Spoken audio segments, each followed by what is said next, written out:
Bonsoir à toutes et à tous et bienvenue à ce JT des JT. Les titres.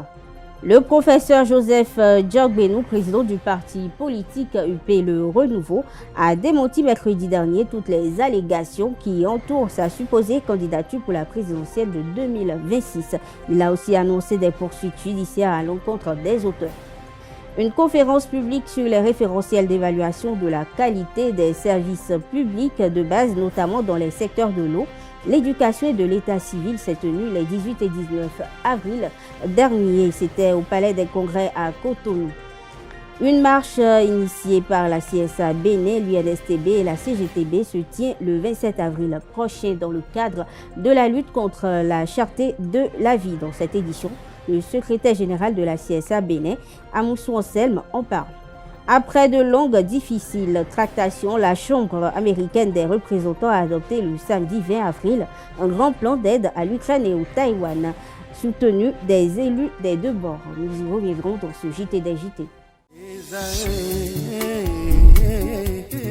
L'École supérieure d'administration, d'économie, de journalisme et des métiers de l'audiovisuel ESAE offre de nouveaux challenges pour l'année universitaire 2023-2024. Étudiantes et étudiants, parents d'élèves nouveaux bacheliers, ESAE, c'est la garantie d'une formation de qualité à des conditions très avantageuses. À Gbedjromede, à Kpakpa, à Boumekalavi et Parakou, inscrivez-vous en administration générale, administration du travail et de la sécurité sociale, trésor et finances publiques, impôts, diplomatie et relations internationales, journalisme et métiers de l'audiovisuel, gestion des marchés publics, planification et développement local, sciences économiques, sciences juridiques et toutes les filières des sciences de gestion. ESAE vous offre des bourses, demi-bourses et de réductions pour les premières inscriptions dans toutes ces filières. Waouh! En licence 1, 2 et 3 et en master, bénéficiez jusqu'à 50% de réduction sur tous nos sites. N'est-ce pas génial? Infoline. ESAE Gbedjromede, 3e rue à droite en quittant le carrefour Le Jador pour la BIBE Jéricho ou au plus 229 90 93 65 21 98 98 14 00 à Kpakpa au plus 229 52 88 33 33 à Boumekalavi au plus 229 52 88 44 44 Parakou au plus 229 52 46 12 12.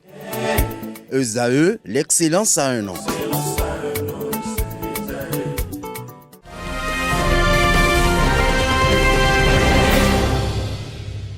Bienvenue, je l'annonçais en titre, le président du parti politique Union progressiste Le Renouveau, Joseph Diogbenou, a donné un point de presse dans l'après-midi du mercredi 17 avril dernier. Un rendez-vous au cours duquel le premier responsable du dit parti a démenti les allégations contre sa personne faites dans les médias au sujet d'une probable candidature liée à la présidentielle de 2026. Suivez ses propos au micro de ESAE TV. Les événements de ces derniers jours, faits de montages grotesques et de calomnies, m'obligent, par devoir, par fidélité à la vérité, par responsabilité, de rompre le silence. Le présent point de presse a pour objet d'apporter les clarifications nécessaires à nos concitoyens qui, épris de paix et de justice, ont besoin de vérité. Depuis quelques jours, en effet, des propos relevant de l'imagination de leurs auteurs, mensongers, diffamatoires, sont largement diffusés, donnant lieu à des commentaires tendancieux, imputés à ma personne et au parti.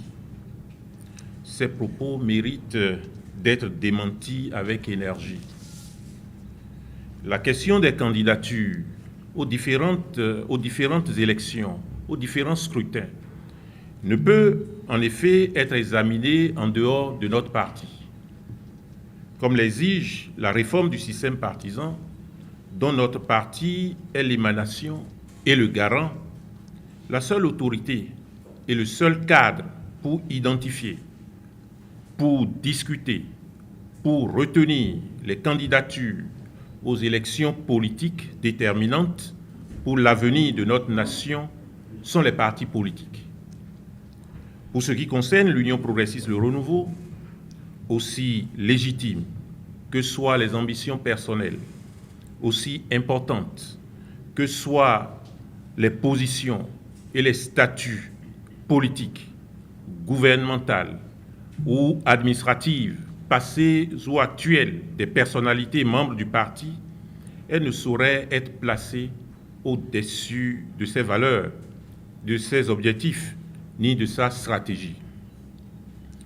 Il reviendra exclusivement à l'Union progressiste Le Renouveau, dans les formes et selon les modalités qu'elle aura déterminées, de désigner celles et ceux parmi ses militants susceptibles d'être soumis au choix de nos compatriotes en vue de la préservation et du renforcement des acquis socio-économiques.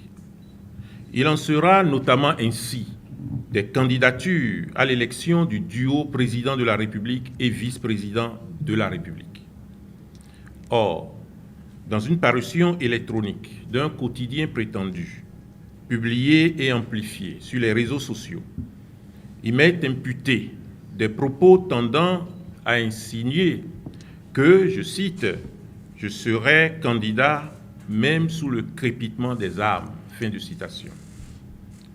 Il n'est ni de ma religion, vous le savez, ni de ma culture, encore moins de mon engagement, dans la ligne politique à laquelle je souscris et à la lumière de laquelle le parti est conduit, de tenir de tels propos et d'évoquer une éventuelle candidature à la présidentielle à venir, et ce, au péril et au mépris de la paix publique et de la cohésion nationale. Lundi 15 avril dernier, s'est ouverte la première session ordinaire de l'année 2024 du Parlement. À l'occasion, le président de l'Assemblée nationale, Louis Vlavonu, a fait un bilan élogieux de la 9e législature qui amorce ainsi la seconde moitié de son mandat. À l'issue de la session, quelques députés ont partagé leurs impressions. Ils sont au micro de E-Télé Bénin. Il y a près de 25 propositions et projets de loi que nous aurons à étudier. C'est de faire en sorte que tous ces dossiers-là puissent être vidés au cours de cette session. Vidés dans le très bon sens, c'est-à-dire faire en sorte que ce soit de bonnes décisions que l'on prenne par rapport à toutes ces questions-là. Le discours du président de l'Assemblée nationale a fait rapidement le point de l'année 2023 et il a d'abord souligné que les députés ont été très assidus au travail, que la production législative était au rendez-vous, 16 lois votées, que le contrôle de l'action gouvernementale également était à son top, puisque les questions au gouvernement ont été suffisamment balayées. Féliciter le président de l'Assemblée pour le respect du calendrier en organisant l'ouverture de la session dans les délais du règlement intérieur et de la Constitution. Mais j'aimerais préciser que le discours du président de l'Assemblée est à 90% fait d'hypocrisie et de mensonge. Il y a seulement 10% où le président de l'Assemblée a dit la vérité, surtout le point qui concerne où il a dit que souvent ce sont les décisions politiques qui engendrent des crises politiques. Si le président de l'Assemblée nationale comprend cela, il faut que dans la conduite des travaux au niveau du Parlement, qu'il y ait assez d'amélioration. Parce que ce qui se passe ailleurs ne peut se passer aussi au Bénin. S'il est conscient que les décisions politiques engendrent toujours des crises politiques. Un discours clair, un discours d'union, un discours il demande à tous les députés, quel que soit leur bord, d'être ensemble. Parce que le Bénin vient de très loin.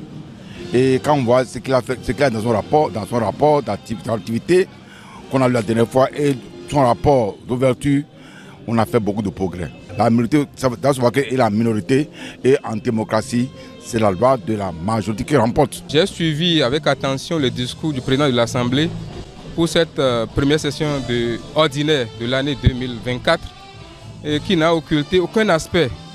Et les questions adressées au gouvernement, les lois votées, les autorisations de ratification, il a énuméré tout ça, la tension qui a prévalu, que dis-je, le climat qui a prévalu au cours de cette période qui est un climat de paix, un climat de bonne ambiance. Il a souhaité également que nous puissions continuer dans la même lancée puisque au rôle pour cette session qui s'ouvre, il y a également beaucoup de projets de loi qui ont été déposés à son bureau. Et donc, je pense que nous ouvrons cette session sur une note solennelle. Nous ouvrons cette session sur les chapeaux de roue.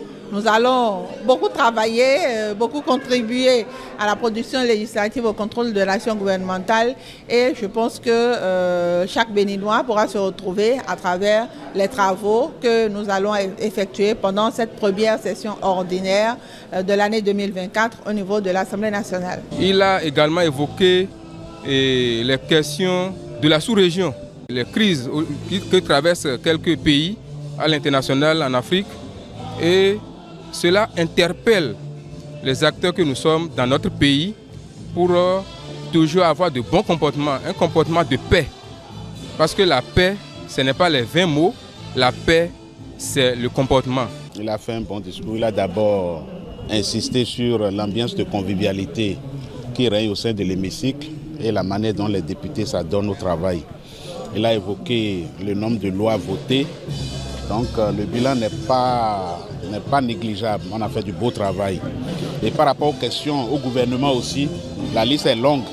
Et on a épuisé presque la moitié déjà de toutes les questions adressées au gouvernement. Après ça, il a parlé donc des foyers de tension dans le monde. Et c'est ça qui préoccupe aussi la classe politique aujourd'hui. Parce que quelles sont les causes de ces foyers de tension? Quelles sont les racines? Et comment faire pour mettre fin à ces foyers de tension? Je pense que le président de l'Assemblée a abordé tout ça. Le réseau des femmes parlementaires de l'Assemblée parlementaire de la francophonie s'est réuni au Bénin du 17 au 18 avril pour débattre de plusieurs questions d'intérêt pour l'organisation. La réunion s'est également penchée sur l'endométriose, un mal chronique encore ignoré qui touche une femme sur 10 en âge de procréer et dont les conséquences sont lourdes pour l'humanité sur les plans socio-économiques et psychologiques. Suivons cet élément de l'ORTB qui nous en dit davantage. Une rencontre de haut niveau réunissant des sections venues de la Belgique, de la France, du Luxembourg, du Québec, de la Suisse, de la Côte d'Ivoire, du Sénégal pour ne citer que ces pays. Pendant 2 jours, les projecteurs seront allumés sur le leadership de la femme et sa participation à la vie politique.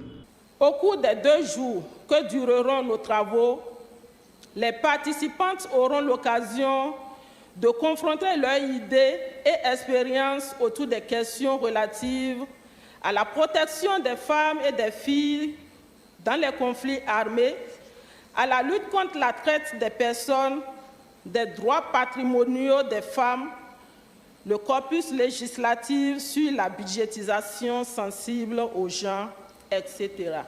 Comme vous le savez, le leadership des femmes et leur participation à la vie politique sont partout menacés. Les femmes sont sous-représentées aussi bien comme électrices que dans les fonctions dirigeantes, au sein des assemblées élues, dans l'administration publique ou encore dans le secteur privé ou le monde universitaire. Même si la situation béninoise est particulière et même exemplaire à cet égard, les femmes sont confrontées à 2 sortes d'obstacles sur la voie de la participation à la vie politique. Premièrement, les entraves structurelles qui réduisent encore aujourd'hui les possibilités pour les femmes de voter ou de se porter candidate à un mandat politique. Le choix porté sur le Bénin pour abriter cette réunion du réseau se justifie notamment par les progrès significatifs notés en matière de représentativité des femmes et par la pluralité d'opinions au sein du Parlement béninois. C'est en effet un secret de polichinelle que je porte personnellement un profond intérêt à la cause de la femme et son plein épanouissement au sein de notre Assemblée nationale.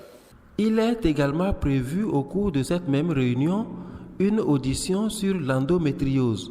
Dans ce cadre, des actions seront envisagées pour déconstruire les mythes et les stéréotypes et mettre à la disposition des populations des informations pertinentes afin d'améliorer la qualité de vie des victimes de cette maladie au sein de l'espace francophone. Organisé par le ministère du développement de la coordination de l'action gouvernementale du jeudi 18 au vendredi 19 avril 2024 au Palais des Congrès de Cotonou, une conférence publique sur les référentiels d'évaluation de la qualité des services publics de base, notamment dans les secteurs de l'eau, de l'éducation et de l'état civil, a eu lieu. Elle a été officiellement lancée par le ministre d'État Abdoulaye Bio Tchane. Le point de ce lancement est signé Canal 3 Bénin. Du programme redevabilité pour l'amélioration de la qualité des services sociaux à la base. Aujourd'hui, l'heure est au bilan. L'UGP, c'est-à-dire l'unité de gestion du programme, a invité les ministères sectoriels à faire, dans un premier temps, les états de lieu des normes et standards en vigueur dans leurs secteurs respectifs. Et à cet effet, des groupes de travail ont été mis en place. La nouvelle version de ces rapports d'état des lieux a fait l'objet d'une validation finale. Considérée comme fondement d'une gouvernance efficace, la redevabilité est un outil essentiel et un puissant levier de développement d'un pays. Elle favorise la jouissance des droits socio-économiques et politiques des citoyens. Elle a visé à créer un environnement où les organisations de la société civile, les citoyens, les médias interagissent avec les pouvoirs publics pour offrir de meilleurs services de base aux populations. Le ministre d'État, ministre chargé du développement et de la coordination de l'action gouvernementale, a procédé à l'ouverture officielle des travaux de la dite conférence.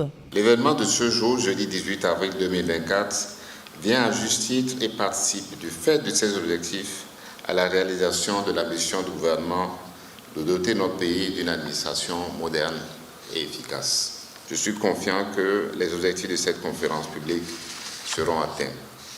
Et c'est donc sur ces mots d'espoir que je déclare solennellement ouvert les travaux de la conférence publique sur les référentiels d'évaluation de la qualité des services essentiels. La conférence publique sur les référentiels d'évaluation dans les secteurs de l'éducation, de l'eau et de l'état civil va permettre désormais au Bénin d'avoir un document officiel sur la disponibilité, l'accessibilité, la transparence et la neutralité dans l'accès des citoyens aux services publics.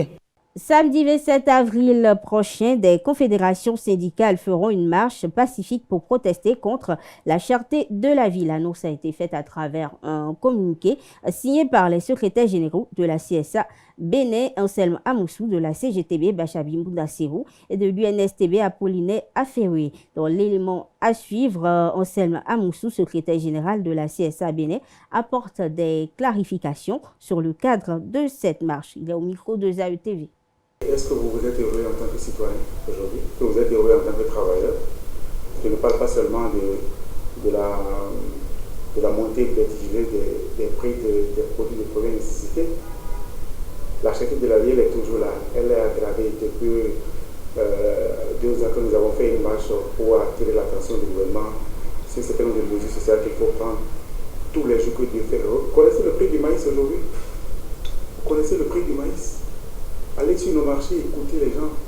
En tant que citoyen, on a le sentiment quand même, que tout le monde le remarque, qu'il y a un mal-être général. Il y a un mal-être non seulement par rapport aux conditions de vie matérielles difficiles, mais également à la manière dont nous sommes traités en tant que citoyens, à la manière dont nous nous sentons béninois aujourd'hui. Regardez les réformes, il n'y a plus de dialogue, il n'y a plus de concertation, il n'y a plus rien. Tout nous tombe dessus tous les jours, comme si nous étions du bétail. Donc, bien entendu, je ne vais pas énumérer tous les problèmes spécifiques qu'il y a dans tous les secteurs d'activité aujourd'hui. Le travail de l'informel, c'est un problème de tous les jours, avec les impôts, avec aujourd'hui la manière désastreuse dont la police fait son travail. Et par rapport à cela, nous avons voulu jouer notre partition. Vous savez très bien que ma confédération et les 2 autres avec lesquels nous voulons organiser cette marche sont des organisations qui ont déjà montré la vision qu'elles ont du syndicalisme et du développement. Le syndicalisme qui discute, qui dialogue. Cette marche, nous l'organisons justement pour exprimer notre ras-le-bol face à certaines situations qui sont devenues de plus en plus intenables aujourd'hui pour nous. Et c'est à la demande des travailleurs, c'est à la demande des citoyens. C'est pour cela que cette marche ne pouvait qu'être organisée parce que nous sommes bien entendu les porte-parole de ceux qui nous ont élus. Donc cette marche, c'est pour tout cela. Et si vous vous sentez concerné, vous devez absolument venir pour participer à cette manifestation. Elle est pacifique. Elle n'est pas politique. Elle est tout à fait pacifique. Elle est corporatrice. C'est une marche des travailleurs organisée par les travailleurs, pour les citoyens. Et je pense que dans une gouvernance, on a besoin également que les gouvernants entendent ce genre de cri de cœur, ce genre de mécontentement. Ils ont besoin de l'entendre pour faire les différents ajustements qu'il faut. Notre pays aujourd'hui a besoin que l'opinion publique puisse s'exprimer clairement et dire je ne suis pas content de telle chose, surtout par rapport à la situation socio-économique de notre pays. Il faut que ça avance. On a beau nous allier toutes les performances économiques du Bénin à l'intérieur et la bonne réputation que nous aurions auprès des bailleurs, des foyers, des partenaires techniques et financiers.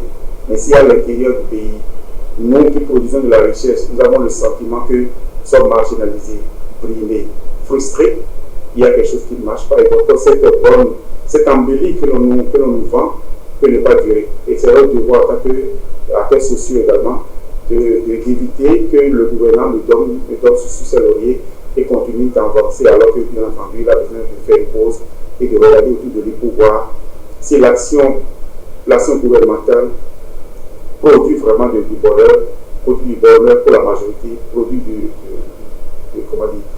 des rires, des sourires pour la majorité. Si ce n'est pas le cas, il faut bien entendu changer de cap et inclure, disons, ce que nous appelons le vrai social au cœur de la gouvernance. Le secrétaire général de la CSA Bénin est revenu également sur l'itinéraire de cette marche. Propos recueillis toujours par ESAE TV. Ce que nous voulons par rapport à cette marche, c'est d'attirer l'attention de l'opinion publique, nationale et internationale, et de leur montrer que ça va mal, que nous sommes mal au Bénin, et que nous avons besoin d'une gouvernance qui change un peu de couleur, qui change un peu d'attitude, qui change un peu de communication. Et donc, de ce point de vue, notre itinéraire ne doit pas être un itinéraire caché.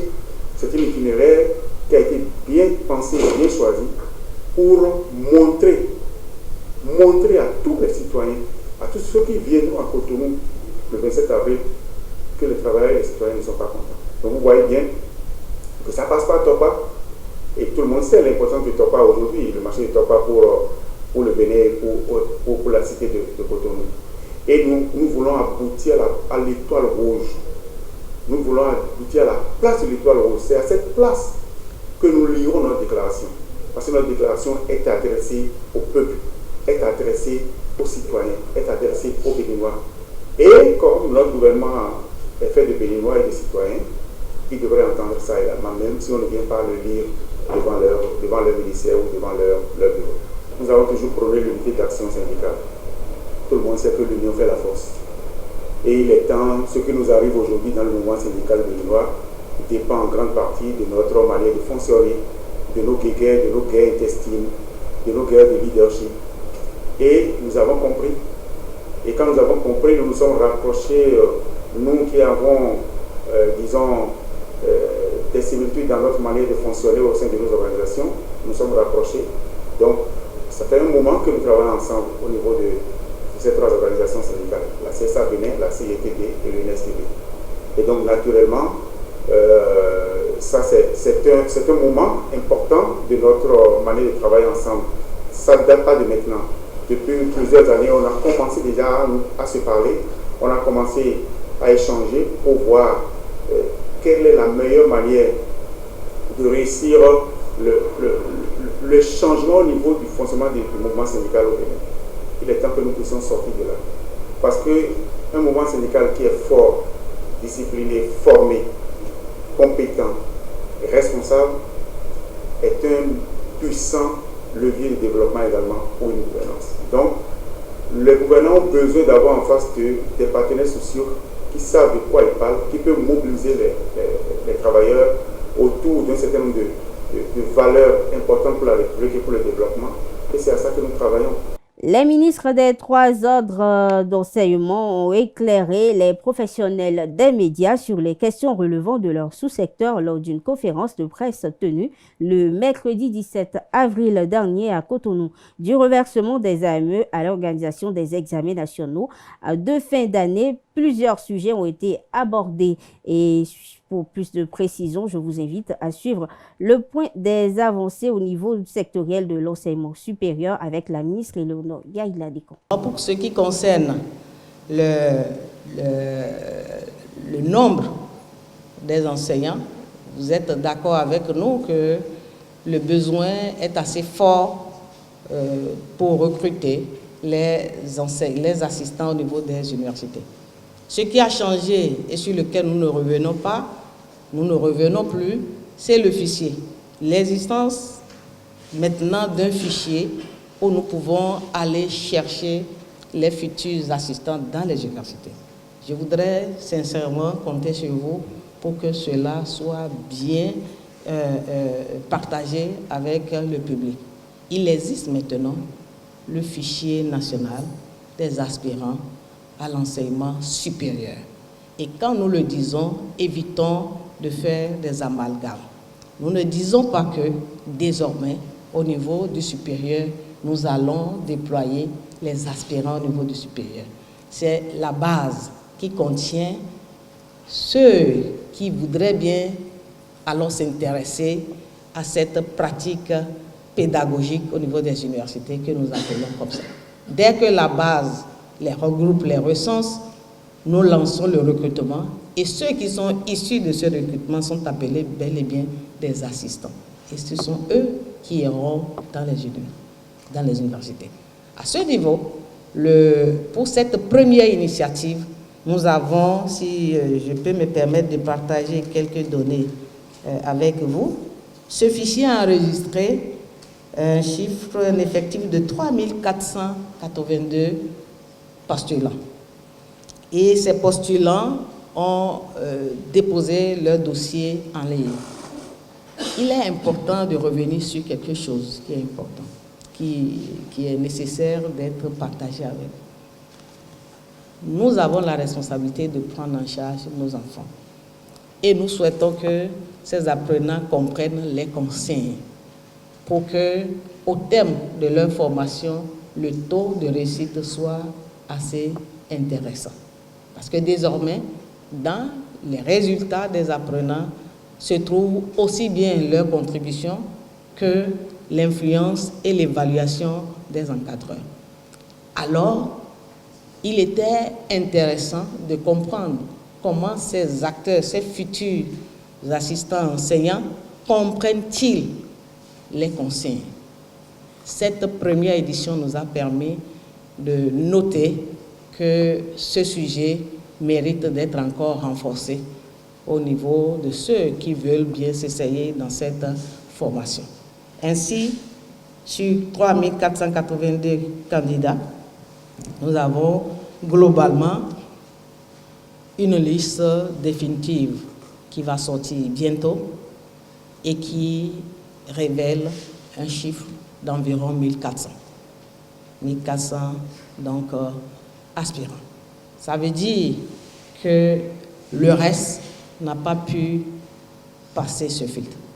Et si je dois ouvrir un coin de voile et dire que les différents jurys qui ont apprécié la qualité des dossiers et qui ont vu les contenus, ainsi que la délégation, qui est l'organe actuel qui se charge de ces questions, la délégation au contrôle et à l'éthique, si ces instances devraient tenir compte des critères, laissez-moi vous dire que le taux, l'effectif global aurait pu être autour de 234.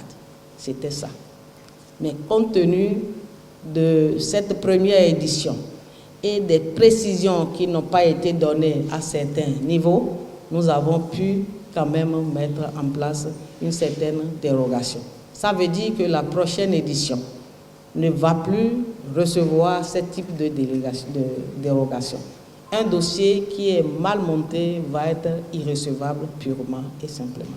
Donc je voudrais que vous gardiez ce chiffre qui va être d'ici quelques jours communiqué officiellement à tout le public. Nous avons reçu seulement hier la réponse de la délégation au contrôle à l'éthique et nous nous apprêtons à sortir une publication de ces données. Beaucoup de critiques et d'attentes. Je dois également vous préciser qu'à ce niveau, le problème qui était apparu entre-temps sur le critère d'âge a été bel et bien pris en compte. Donc, il n'y a pas de critère d'âge qui pourrait frapper les uns ou les autres. Au niveau des acteurs, même les enseignants, nous avons un nouveau code qui est appelé le code d'éthique et de déontologie, qui va devoir s'appliquer désormais à tous les enseignants pour les outiller, appeler leur attention sur leurs responsabilités. En ce qui concerne les enseignements maternels et primaires, le ministre Salimane Karimou a évoqué ce qui est fait depuis la première sortie conjointe des titulaires de portefeuille de l'Éducation nationale le 8 novembre 2023. On l'écoute. Nous sommes au niveau du système éducatif béninois dans un contexte tout à fait normal. Il n'y a pas eu de perturbation, il n'y a pas eu de revendications portées sur la place publique avant que le gouvernement ne prenne les mesures à l'intention des aspirants au métier d'enseignant, évoqué tout à l'heure par mon collègue du secondaire. Je voudrais que nous retenions que le gouvernement aujourd'hui est dans une logique d'anticipation, c'est-à-dire prendre des mesures pour prévenir les crises.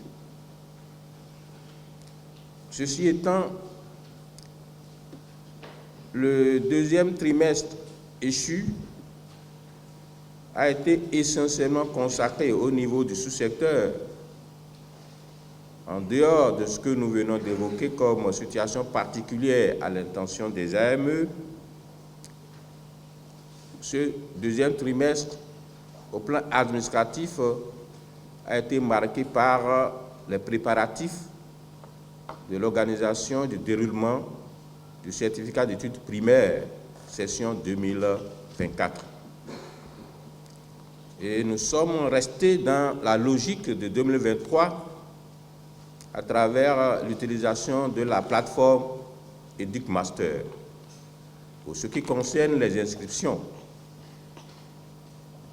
et cette opération nous a permis aujourd'hui d'avoir, pour le certificat d'études primaires session 2024, environ 256 968 candidats,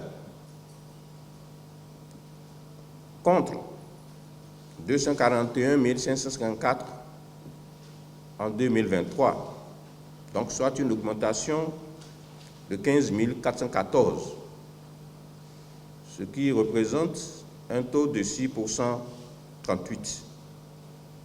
Et qu'il vous souvienne qu'en 2023, c'est-à-dire entre 2022 et 2023, il y a une régression en termes de nombre d'inscrits au CEP. Également d'environ 6%. Mais des mesures ont été prises pour pouvoir corriger le phénomène et nous constatons que, en peu de temps, cette déperdition, ces situations qui amenaient des candidats à quitter le système avant terme a été corrigé.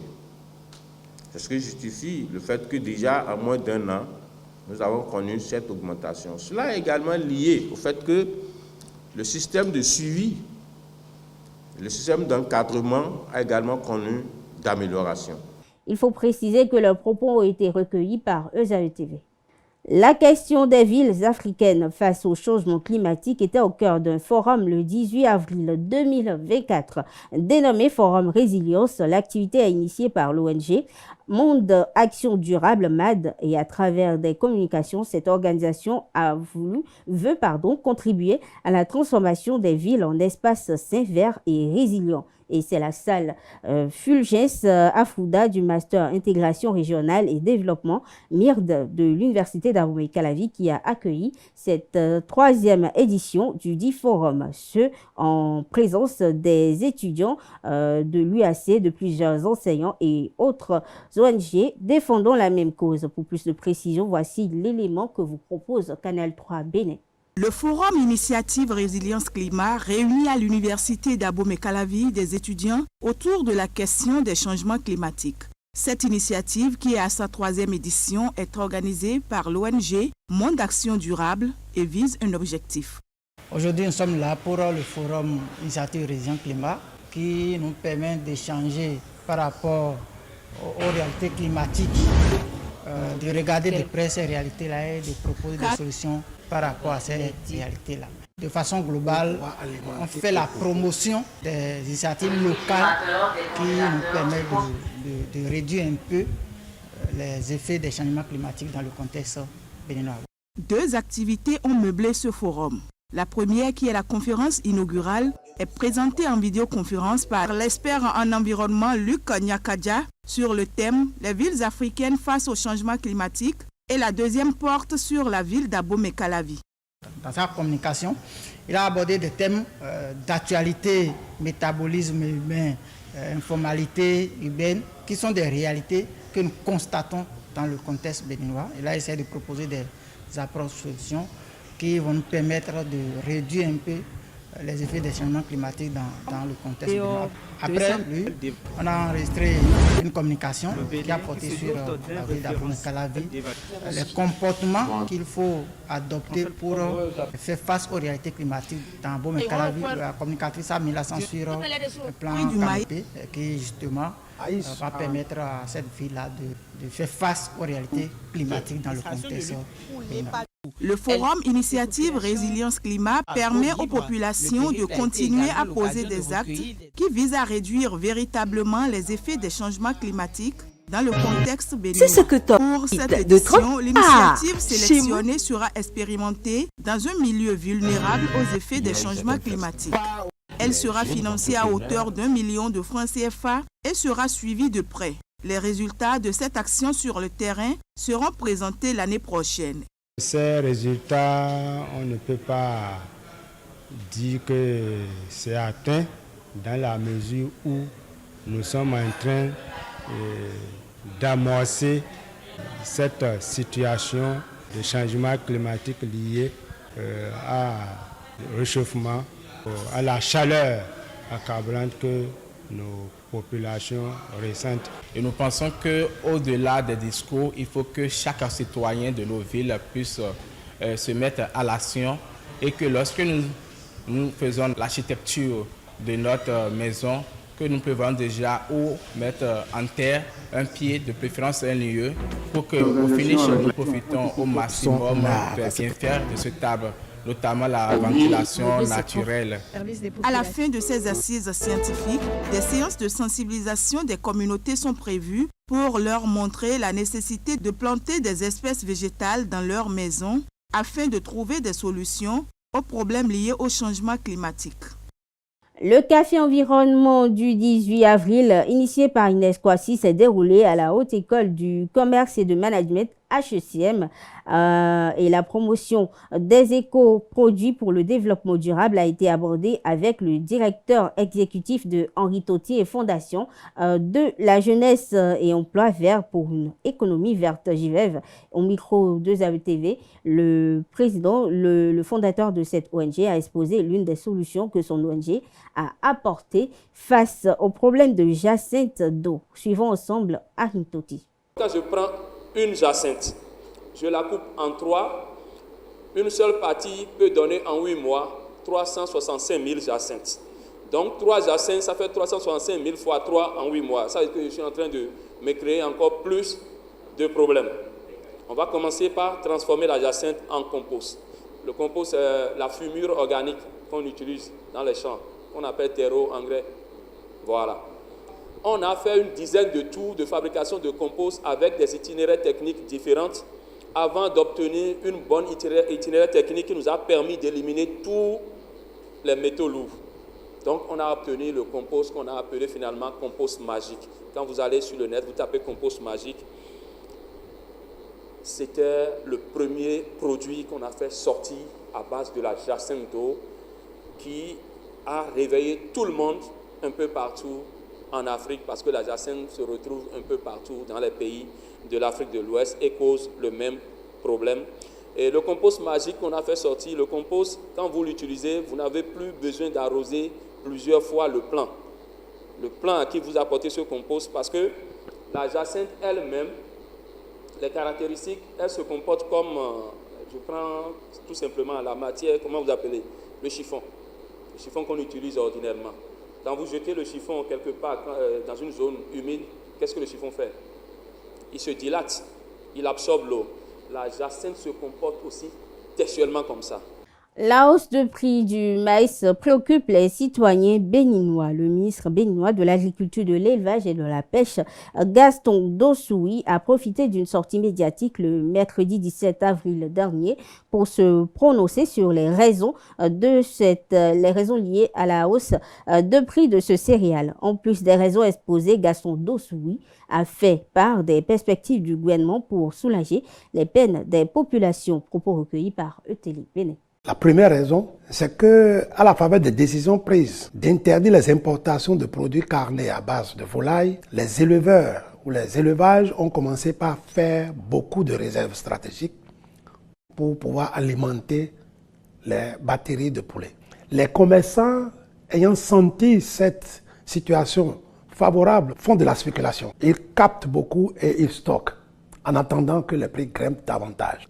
Les autres raisons exogènes, c'est que cette spéculation est montée aujourd'hui dans tout le Sahel et la consommation de maïs au niveau du Sahel est importante. Il faut prélever au niveau des pays côtiers. Et le corridor le plus sécurisé est celui du Bénin. Le Nigeria, avec sa production massive aussi de volailles, ne peut se passer du maïs béninois. Quand vous regardez toutes ces pressions de part et d'autre, il se pose aujourd'hui un problème sur l'offre et la demande. Il y a 2 ans, quand nous avons senti que les prix sont très élevés, pourraient ne plus être à la portée des consommateurs, on a décidé de protéger la production domestique. Mais nous n'avons pas été compris par tout le monde. On a dénaturé même cette approche-là, comme quoi nous ne faisons pas gagner nos producteurs. La deuxième chose à faire, c'est de produire mieux, produire davantage. Et pour ça, nous avons essayé au cours de cette campagne de travailler à rendre disponibles des semences à rendement plus élevé, des semences hybrides. Là où les gens ont 1 tonne et demie à l'hectare, si vous mettez l'hybride, vous mettez les engrais qu'il faut, vous aurez au moins 4 tonnes, 5 tonnes. Nous pouvons, avec les mêmes superficies, doubler notre production si nous sommes conscients que le marché ici est demandeur et que le produit ne restera pas sur le bras des producteurs. Le président de la Haute Autorité de l'Audiovisuel et de la Communication, Rémi Prosper Moriti, a reçu en audience lundi 15 avril dernier 2 délégations. Il s'agit des délégations de l'Union des professionnels des médias du Bénin, conduite par sa présidente Zakiat Latoundji, et l'Association des radiodiffusions commerciales du Bénin, conduite par son président Césaire Agossa. Plusieurs points ont été abordés. Retour sur ce rendez-vous signé par Icône TV. Lundi 15 avril 2024, il est 17h dans les locaux de la Haute Autorité de l'Audiovisuel et de la Communication. Le président de l'institution reçoit en audience une délégation de l'Union des professionnels des médias du Bénin. Les hôtes de Prosper Moriti lui ont fait part de leur projet dénommé Initiative Médias sans violence basé sur le genre. Un projet qui vise à faire des médias des acteurs engagés dans la lutte contre les violences basées sur le genre. Donc il s'est agi d'informer le président de la Haute Autorité de l'Audiovisuel et de la Communication sur la mise en œuvre du projet Initiative Médias sans violence basé sur le genre. un projet qui a l'appui technique et financier de l'ambassade des Pays-Bas après le Bénin et qui a toute une série d'activités au programme, à savoir la formation des acteurs des médias, la formation des patrons de presse, la formation sur les techniques d'investigation, des formations également sur les mécanismes de répression et de détection des violences basées sur le genre en milieu du travail. Juste après l'UPMB, c'est au tour du président de l'Association des radios commerciales du Bénin de faire un tête-à-tête avec le président Moretti. L'amélioration des conditions des radios commerciales, leurs problèmes et défis, le cas du groupe de presse La Gazette du Golfe, sont là des points saillants du plaidoyer que le président de la RCB et toute sa délégation ont adressé à la première autorité de l'institution de régulation des médias au Bénin. La presse béninoise est en difficulté. Et cette difficulté ont pour nom l'amenuisement des ressources de l'entreprise de presse. Et si rien n'est fait, beaucoup de radios vont déposer la clé sur le paillasson. Nous sommes venus donc exposer les problèmes qui sont les nôtres, les défis qui sont les nôtres au président de la HAC et lui demander de nous aider à trouver les voies et moyens pour l'amélioration des conditions de vie et de travail des professionnels des médias et donc pour la vitalité de l'entreprise de presse. L'Union des professionnels des médias du Bénin et l'Association des radios commerciales du Bénin n'ont pas manqué de témoigner leur reconnaissance pour tout l'intérêt que le président de la HAC a porté aux discussions. Pour nous aujourd'hui, c'est objectif atteint parce que nous avons pu rencontrer l'autorité, échanger avec elle sur les différents aspects du projet. Ensuite, nous avons le soutien total de l'institution de régulation des médias pour nous aider éventuellement et nous accompagner dans le cadre de la mise en œuvre de ce projet. Nous n'avons pas manqué de lui exprimer toute notre gratitude parce que les temps qui sont marqués par l'organisation des élections professionnelles, c'était pas évident qu'ils nous reçoivent maintenant. Mais à notre grande surprise agréable, le président nous reçoit. C'est le signe que le président de la HAC a une attention particulière vis-à-vis de nous et est à l'écoute du monde de la presse. L'Association des radios commerciales du Bénin, qui a déjà 7 ans d'existence, est un creuset de responsables des radiodiffusions de type commercial exerçant en République du Bénin. Hors du Bénin, plus précisément en Centrafrique, une soixantaine de personnes au moins ont trouvé la mort le vendredi 19 avril dernier dans le naufrage d'une baleinière à Bangui. Le drame s'est produit sur la rivière Mpoko, au sud-ouest de la capitale. Ce bilan encore provisoire a fait également état de plusieurs dizaines de blessés et de personnes portées disparues, mais des recherches sont encore en cours à cet effet. Mauvaise nouvelle pour les étudiants et futurs étudiants qui rêvaient de voyager entre l'Europe et le Royaume-Uni. Ce samedi 20 avril, Londres a écarté définitivement la proposition de la Commission européenne d'ouvrir des négociations pour relancer la mobilité des jeunes entre l'Union européenne et le Royaume-Uni qui a fait les frais du Brexit. La Commission européenne proposait aux jeunes âgés de 18 à 30 ans de rester jusqu'à 4 ans dans leur pays de destination, mais cette proposition a été rejetée à la fois par le Parti conservateur et par le Parti travailliste. Ainsi, les conditions d'obtention de visa se durcissent, mais il faut préciser que 13 pays internationaux, dont l'Australie, la Nouvelle-Zélande et certains pays membres de l'UE ouvriront, eux, leurs portes au cas par cas. La Chambre américaine des représentants a adopté ce samedi 20 avril une enveloppe très attendue de 60 milliards pour venir en aide à l'Ukraine en guerre contre la Russie. Il faut préciser que cette assistance militaire et économique est le fruit de 2 mois de tractations extrêmement tendue et laborieuse et il doit désormais être approuvé au Sénat où un premier vote pourrait avoir lieu dès le mardi prochain. Mesdames, Messieurs, c'est tout pour l'actualité internationale de ce JT des JT ainsi qu'on fait ce journal. Merci de l'avoir suivi. Bonne soirée à toutes et à tous et très bon début de semaine à vous.